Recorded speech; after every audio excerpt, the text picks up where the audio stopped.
Teman-teman sekalian, kalau kita bahas dalam Al-Quran atau kita ambil ayat dalam Al-Quran, Allah menyatakan bahwa hidup kita itu tujuannya apa? Untuk beribadah. Wa ma khalaqtul jinna wal insa illa liya'budun, kata Allah. Maka ibadah itu, ya ada lagi ayat yang lain Allah katakan bahwa manusia itu diciptakan sebagai khalifah. Khalifah itu kan gagah, nggak sakit-sakitan, nggak batuk pilek, nggak mencret-mencret terus gitu kan. Jadi kita bayangkan sosok khalifah yang perkasa gitu kan. Yang pastinya makannya baik, minumnya baik, sholatnya baik, semua baik gitu kan. Bukan baru hujan sedikit sudah nyalain hujan, baru musim rambutan sedikit nyalain rambutan, semua batuk, semua pilek gara-gara musim, nggak ada yang benar kecuali badannya doang. Sekarang kan begitu manusia, jadi bukan salah buminya, tapi salahnya kita yang tidak mampu menyesuaikan dengan bumi ini. Ya. Jadi bagaimana Allah Subhanahu Wa Taala menjadikan atau mungkin membuat kita ini teman-teman sekalian bisa lebih baik lagi untuk beribadah. Kenapa? Untuk ibadah. Yang kalau misalkan saya katakan tadi bahwa untuk jadi Abdullah itu kan, jadi Abdullah itu kan ibadah. Maka ibadah itu butuh fisik. Ya, butuh fisik supaya apa? Supaya dapat pahala sempurna. Supaya dapat pahala sempurna. Maka kalau seandainya ada orang yang sakit-sakitan, biasanya kemungkinan besar ada hal-hal yang berhubungan dengan petunjuk Allah dalam Al-Quran atau sunnah Nabi SAW yang dilanggar di situ. Itu aja sebenarnya. Sekarang mungkin kalau kita boleh lihat contoh, kita ambil satu hal yang sederhana sekali. Allah katakan wakulu wakulu wasrobu walatusrifu, makalah tapi jangan berlebihan, kata Allah. Makan tapi jangan berlebih-lebihan. Kalau lebih-lebih nanti cepat apa terjadi atau bagaimana konsep lebih itu, kata Nabi SAW, kalau seandainya kamu makan maka sepertiga untuk makan, sepertiga untuk minum, sepertiga untuk darah, kan gitu konsepnya. Kalau itu dilanggar, apa yang terjadi? Maka Nabi menyatakan dalam sebuah hadis, Nabi katakan, apa aku melihat di kalangan umatku di akhir zaman nanti, kata Rasulullah, banyak dari mereka yang gemuk, kata Rasulullah. Ya. Gemuk itu gara-gara apa? Gemuk gara-gara banyak makan, kan? Selesai. Ya, tidak apa-apa yang gemuk lah, tidak apa-apa. Ya, nikmati saja. Ya, jadi apa? Saya ngisi begini supaya jadi ibroh, karena saya pernah ngisi di sebelah di Bani Syariah waktu itu. Satu kajian ada bapak-bapak datang itu kan, dok berat saya begini-gini, terus datang kemudian kajian yang kedua sudah turun hampir 20 kilo berat badannya. Masya Allah. Dan gantengnya luar biasa habis itu, Pak. Emang orang yang langsing slim itu emang ganteng gitu. Ya. Gemuk juga ganteng sih dari kejauhan. Baik. Jadi ada yang dilanggar di situ. Ya. Jadi kalau sesuatu dilanggar, maka apa yang terjadi? Pasti berakibat ke ibadah. Ya. Banyak makan, ya, kata ulama, salah satu penyebab lemahnya iman adalah banyak makan. Dua pintu yang menyebabkan kerasnya hati atau lemahnya iman, ya, yang pertama banyak makan, yang kedua banyak bicara. Kalau nggak penting nggak usah ngomong. Ya, kalau nggak penting nggak usah ngomong, karena itu mempengaruhi fisiologisnya kita. Anda ngelihat sesuatu, Anda mendengar sesuatu yang nggak penting, nggak perlu, fisiologis kita terganggu loh. Bagi yang suka mungkin baca berita-berita kriminal gitu, tanpa sadar itu apa ya, sesuatu itu akan tersetting di otak gitu kan. Ya makanya dari awal itu ya Quran kajian ya. Seperti itu aja sebenarnya kalau mau sehat pikirannya, dan memang begitu yang diajarkan oleh para salafus saleh. Anda bayangkan ini Madinah ini diimpit oleh dua imperium besar loh, Romawi dan Persia. Coba bayangkan. Kota kecil gitu kan, nggak ada apa-apanya. Tapi Nabi SAW tidak pernah mengutus sahabat-sahabat mereka, sahabat-sahabat Rasulullah SAW, ya Tolha, Zubair, Abu Bakar, Umar, Ali, segala macam untuk belajar di Romanya atau Persia. Tidak belajar. Apa yang Nabi kerjakan? Apa yang Nabi tarbiyahkan pada mereka? Al-Quran. Itu saja. Ya maka kata kunci apa? Semakin kita dekat dengan Al-Quran, kan semakin banyak ilmu yang akan Allah berikan kepada kita. Semakin banyak. Yang dia mau ilmu apa? Ilmu tentang komunikasi, telekomunikasi, semua ada di situ. Maka kunci kesehatan yang pertama dalam Islam adalah bukan fisik dulu. Ya, Islam mengajarkan kepada kita semua sekalian bahwa kunci kesehatan terletak pada kolbu, hati dulu. Ya, semua penyakit fisik diawali dengan penyakit kolbu. Semuanya begitu. Ya.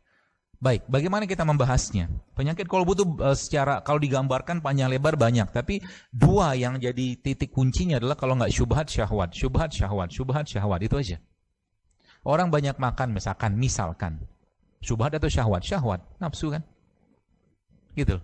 Jadi semua itu kalau ditarik dari agama, dan lihat bagaimana Anda atau kita, saya tanya kepada teman-teman sekalian, kalau seandainya Anda habis makan banyak gitu kan, ada orang habis makan banyak, ya bisakah orang dalam kondisi perut kekenyangan ya, dia bisa mengangkat tangannya berdoa, khusyuk, menangis, baca Quran, menangis, gak bisa loh. Gak bisa, karena memang kata kuncinya apa? Kalau kolbunya mau sehat, artinya sama dengannya, kalau fisiknya mau sehat, maka jangan banyak makan. Karena kolbu kita itu tidak perlu banyak makan. Ya, makan sedikit aja, sedikit berkualitas. Selesai. Itu sebabnya Nabi katakan apa? Ususnya kaum muslimin itu kalau dia makan untuk 7 usus, nanti makanan tuh berkah gitu loh. Gak perlu banyak. Dan zaman sekarang banyak orang makan itu bukan untuk memenuhi kebutuhan tubuhnya, tapi lebih banyak untuk memenuhi nafsunya. Gitu. Contoh mungkin mie instan sehat? Semua pernah makan kan? Kita mungkin orang Indonesia tak pernah ada lidah kita itu tidak kena mie instan. Semua pasti kena. Tapi kenapa dimakan? Nah, enak kan? Nafsu kan? Dia akan jatuh, akan membuat kita jatuh terus-menerus. Jadi kalau semua orang itu makan sesuai dengan nafsunya, mengutamakan nafsunya, kata Rasulullah SAW, kata Allah sendiri, dia lebih buruk daripada hewan. Ya. Kenapa? Karena nanti kalau kita sudah ngerti konsepnya, kalau kita sudah memahami bahwa tadi kata kunci kata Nabi SAW, iza sholat jasadukulu, iza fasada fajajakulu, kata Rasulullah SAW bahwa sehatnya tubuh manusia itu bergantung dari si organ ini. Organ ini namanya apa? Kolbu. Kalau dia sehat, maka sehatlah semua. Kalau dia baik, baiklah semua. Ya. Maka kata kuncinya apa? Benerin kolbunya.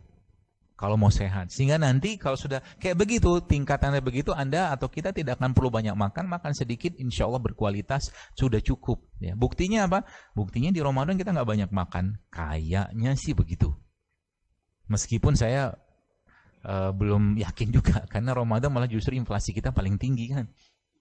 Katanya, kata orang ekonomi begitu. Kenapa? Karena lebih banyak mikir sahur apa, buka apa. Sahur apa, buka bersama siapa. Tapi Quran 1 juz, 2 juz tak terbaca. Kalau kita sekarang dikasih pilihan untuk makan sama tidak makan, pilih mana? Makan. Kalau saya sih makan. Karena kita punya nafsu kan. Kita punya nafsu. Allah sudah tahu. Dan Allah memang yang menginstal nafsu itu dalam diri manusia. Kalau bisa dikendalikan, dia sehat. Orang itu akan jauh lebih mulia pada malaikat. Tapi kalau nggak bisa dikendalikan, dia akan bermasalah. Seperti itu. Ya. Maka karena manusia sukanya makan, ya, dan disuruh berhenti makan nggak mau, Allah wajibin puasa kan. Lihat. Jadi kalau Anda punya mobil, ada servis bulanan, ada servis tahunan, ada servis apalah gitu kan. Sama kayak manusia. Karena manusia sukanya digeber-geber terus nafsunya, disuruh stop 30 hari Ramadan. Kasih pahala sekalian. Kan gitu. Selesai itu, masih kurang? Kurang. Allah Maha tahu. Dikasih lagi puasa Syawal 6 hari. Masih kurang itu lagi, Allah kasih puasa Senin Kamis. Masih kurang lagi, Allah kasih puasa 3 kali sebulan. Dan puasa-puasa sunnah yang lain. Jadi kalau kita polanya itu udah jelas banget sebenarnya. Islam tuh mengatur. Jadi dalam Islam urusan kesehatan itu sangat-sangat low budget. Kemarin ada mahasiswa tanya, dokter bagaimana kami yang mahasiswa ini yang anggarannya terbatas, nggak bisa beli ini beli itu segala macam. Saya bilang jawabannya sederhana sekali, banyakin puasa aja. Ya kan? Betul nggak? Banyakin puasa aja. Lagi mau takjil, mau iftar, pergi ke masjid yang ngasih sedekah puasa. Kalau zaman kuliah lu katanya pasukan pemburu takjil. Ya, cari takjil yang sehat. Tapi sekarang masalahnya Ramadan, gak banyak masjid yang nyiapin takjil yang sehat. Gorengan lagi. Teh manis lagi. Sirup lagi. Kapan mau sehat? Gitu loh. Udah ngerti gak sehat, udah ngerti gak baik untuk dimakan, masih dimakan juga, zolim namanya. Setuju gak? Ada satu quote yang saya biasa sering sampaikan. Hunger is the first element of self-discipline. If you can control what you drink and what you eat, you can control everything else. Lapar itu adalah elemen pertama disiplin diri. Kalau kita bisa ngatur lapar, kita bisa ngatur yang lain. Kalau pas lagi lapar, coba jangan langsung makan dulu. Biarkan tubuhnya mendetoks dulu. Biarin dulu. Kenapa? Karena kata kuncinya, ya tubuh kita tuh kalau nggak ada bahan baku yang masuk, dia akan bongkar bahan baku yang ada. Dan bahan baku yang paling sering jadikan bahan pembongkaran tuh namanya lemak. Jadi sebenarnya kalau kita ngerti konsep lapar ini, kita akan lebih senang lapar. Ya, dia akan mendetoks terus badan kita. Kalau gula masuk, diubah jadi glikogen. Glikogen nggak kepake, diubah jadi lemak. Lemak itu letaknya paling dalam. Ya, jadi paling disimpan di tubuh kita itu dan paling susah dibongkar. Makanya cara membongkar lemak tuh paling mudahnya adalah bongkar dia menjadi energi dengan cara sering-sering melaparkan diri. Proses ini kalau terjadi atau kita lakukan, maka tubuh akan melakukan satu proses namanya autofagi. Autofagi itu dia akan memakan sel-sel yang rusak. Sesimpel itu coba. Tapi tahan dulu laparnya. Nanti kalau sudah mau makan, baru makan. Ya, makannya tapi dipikirin. Yang saya makan ini kira-kira sehat nggak?